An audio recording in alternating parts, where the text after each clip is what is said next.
Hello students, कैसे हैं आप लोग। आई होप आप अच्छे होंगे। आप सभी का स्वागत है मेरे चैनल नीट प्लेटफॉर्म नंबर 1 पर। तो इस वीडियो में हम बात करने वाले हैं एएफएमसी के बारे में। एएफएमसी पुणे जो है उसके बारे में सभी बच्चे जानते हैं, देश का टॉप मेडिकल कॉलेज है।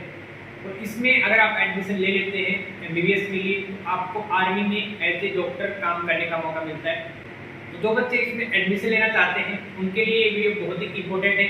आप सभी को वीडियो एंड तक देखना है ताकि आपके सारे डाउट जो है वो क्लियर हो जाएं अगर आप एएफएमसी में एडमिशन लेने का सोच रहे हो। सबसे पहले हम बात करेंगे कि एएफएमसी पुणे में सीट्स कितनी है एमबीबीएस के लिए, कितनी बॉयज के लिए है, कितनी गर्ल्स के लिए। तो टोटल इसमें 150 सीट है, जिनमें से 115 बॉयज के लिए, 30 सीट गर्ल्स के लिए। बाकी जो 5 सीट है गवर्नमेंट स्पॉन्सर्ड कैंडिडेट्स के लिए है। तो ये सीट का नंबर रहेगा एएफएमसी में। एएफएमसी पुणे जो है उसमें 150 सीटें हैं जिन पे की काउंसलिंग कराई जाती है एमसीसी की तरफ से। अब हम बात करेंगे इसके एलिजिबिलिटी क्राइटेरिया के बारे में, कौन कौन इसके लिए एलिजिबल है और क्या क्या चीज़ें होनी चाहिए जो आपको इसके लिए एलिजिबल बनाती है। तो आपको पूरा वीडियो एंड तक देखना है, ठीक है। तो सबसे पहली चीज़ है candidate must be citizen of India. आप इंडिया के सिटीजन होने चाहिए तब आप इसके लिए एलिजिबल होंगे। अगर आप फॉरेन नेशनल हैं तो आपके पास गवर्नमेंट की तरफ से इश्यू किया हुआ सर्टिफिकेट होना चाहिए या फिर सिटीजनशिप होनी चाहिए इंडिया की, तो आप इसके लिए एलिजिबल होंगे अगर आप फॉरेन नेशनल हैं तो। उसके बाद दूसरा मेन एलिजिबिलिटी क्राइटेरिया क्या है कि आप अनमैरिड होने चाहिए। जब तक आपका कोर्स खत्म नहीं हो जाता तब तक आप अनमैरिड रहोगे, आप बीच में शादी नहीं कर सकते कोर्स खत्म होने से पहले। तो आप बिल्कुल अनमैरिड हो पहले से और कोर्स के बीच में भी आप शादी नहीं कर पाओगे। तो आप देख लेना आपके हिसाब से अगर आपको सही लगता है। उसके बाद मेडिकली फिट होने चाहिए आप, बिल्कुल आपके कोई भी डिजीज वगैरह कोई भी डिसेबिलिटी वगैरह नहीं होनी चाहिए, तभी आप इसके लिए एलिजिबल होंगे। एज आपकी 17 साल से कम नहीं होनी चाहिए, मिनिमम एज 17 साल आपकी होनी चाहिए। और वो 31 दिसंबर जिस साल में आप एडमिशन लोगे, मतलब कि 2025 में अगर आप एडमिशन लेते हो तो 2025 में जो 31 दिसंबर आएगा उस तक या उससे पहले आपकी जो एज है वो 17 ईयर्स हो जानी चाहिए, तो आप इसके लिए एलिजिबल होगे।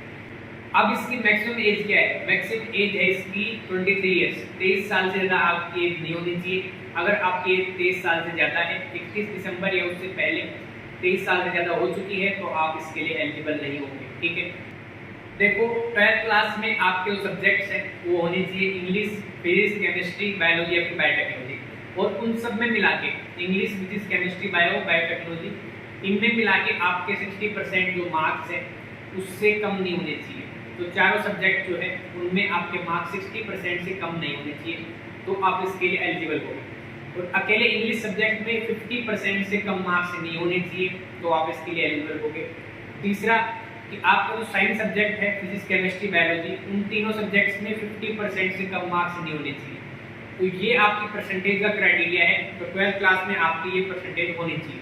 अगली मेन चीज़ क्या है कि आपने जो 12th क्लास पास की है फर्स्ट अटेम्प्ट में पास की हो। ऐसा नहीं कि आपने 2 अटेम्प्ट में 3 अटेम्प्ट में पास की हो, फर्स्ट अटेम्प्ट में आपने 12th क्लास या 10th क्लास पास की हो। इसके अलावा आप एक रिकॉग्नाइज्ड यूनिवर्सिटी से या फिर स्कूल से, जो भी आपका स्कूल है वो एक अच्छी रिकॉग्नाइज्ड स्कूल हो या फिर यूनिवर्सिटी हो। अगर आप यूजी कोर्सेज कर रहे हैं तो भी आप उसके लिए अप्लाई कर सकते हैं, ठीक है। एएफएमसी में यूजी वाले भी अप्लाई कर सकते हैं।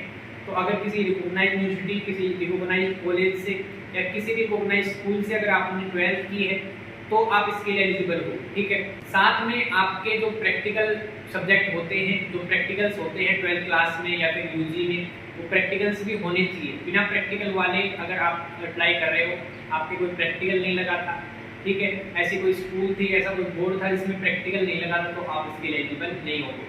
अब देखो इसमें एक मेन चीज़ क्या है कि इसमें एक टोलर टेस्ट लगता है। आपके नीट के मार्क्स इंक्लूड किए जाएंगे। इसके अलावा नीट के मार्क्स के बाद, नीट के मार्क्स अगर आपके अच्छे होंगे तो आपकी एक स्क्रीनिंग प्रोसेस होगी।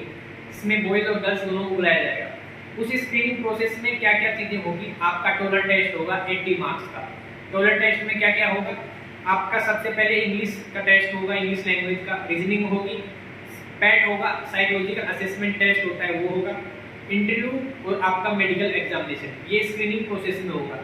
जो बच्चे नीट में अच्छे मार्क्स लाते हैं, जो बच्चे नीट का अच्छा स्कोर करते हैं, उसके बाद उनको स्क्रीनिंग प्रोसेस के लिए बुलाया जाता है, गर्ल्स को और बॉयज़ को। लगभग 1600 बॉयज़ और कुछ गर्ल्स कैंडिडेट्स को भी बुलाया जाता है। तो उन बच्चों का क्या होता है कि स्क्रीनिंग प्रोसेस होता है, इसमें कि इंटरव्यू होता है, आपका पैट होता है, psychological assessment test, medical examination होता है। इसके अलावा आपका एक 80 मार्क्स का टेस्ट होता है जिसको बोलते हैं टोलर टेस्ट। ठीक है। इन सभी चीज़ों को मिला के इन सभी तरह जो टेस्ट होता है, जैसे इंटरव्यू होता है 30 मार्क्स का, तो इन सभी चीज़ों के मार्क्स इंक्लूड ही जाते हैं। अब इंटरव्यू कितने मार्क्स का होता है? 50 मार्क्स का। टोटल टेस्ट 80 मार्क्स का।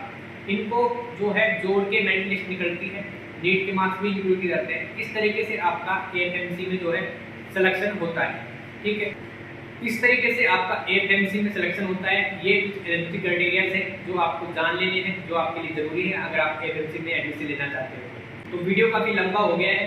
नेक्स्ट वीडियो में हम बात करेंगे इसके एप्लीकेशन प्रोसेस के बारे में, कैसे इसके एप्लीकेशन फॉर्म भरे जाते हैं, कहाँ भरे जाते हैं, उसके बाद डॉक्यूमेंट्स कौन से रिक्वायर्ड होते हैं, बॉन्ड कितना का होता है, इसमें कितने साल का आपका बॉन्ड भरना होता है, कितने साल का आपको बॉन्ड सर्विस इसमें करनी पड़ती है, ठीक है। ये सभी चीज़ों की बात हम इसमें करेंगे।